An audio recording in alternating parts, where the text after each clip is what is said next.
Potato sticks बनवण्याकरता मी इथं पाणी घेतलंय। आता आपल्याला पाणी गरम करायचंय। पहिले अजून थोडंसं टाकते पाणी गरम करून आपल्याला त्याच्यात रवा टाकायचा आहे। इथे बघा पाणी गरम झालंय। आता त्याच्यात रवा टाकूया आणि याला आपल्याला चांगलं असं मिक्स करून आता याला काढून घेऊया आपण आणि याला थंड होऊ देऊ। इथे बघा मी बटाटे 2 खिसून घेतलेत असे उकडून। आता याच्यात आपण हा रवा टाकूया।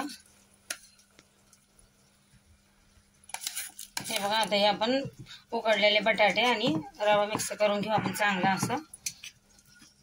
आता मऊसूत करून घ्यायचं आपल्याला असं। तर इथे बघा मी ही हलकीशी अशी लाल मिरची जाड अशी वाटून घेतली आहे। ही पण टाकायची आपल्याला। आणि बघा अद्रक लसूण पेस्ट आहे हे पण टाकायचं आपल्याला। त्याच्यात 2 हिरव्या मिरच्या पण टाकल्यात मी। आणि आता याच्यात टाकायचं बघा चवीपुरतं मीठ, बारीक चिरलेली कोथिंबीर।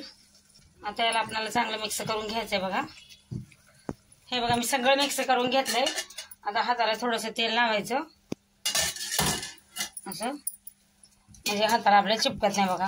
आणि याचे आपल्याला असे पहिले असं गोल गोल करून घ्यायचं आपल्याला। असं असं करून घ्यायचं गोल गोल करून। इथे बघा पलपाटावर मी तेल लावले थोडंसं असं गोल करून घेतलंय। असं असं करायचं ह्याला आणि मग असं पातळ आपल्याला असं याचे रोल करून घ्यायचे असे बघा, जेवढं आपल्याला लांब पाहिजे। हे बघा असं करून घेतलंय मी आपले रोल। आता मी सगळे असेच करून घेणार आहे। हे बघा सगळे असे रोल बनवून घेतलेत मी आता।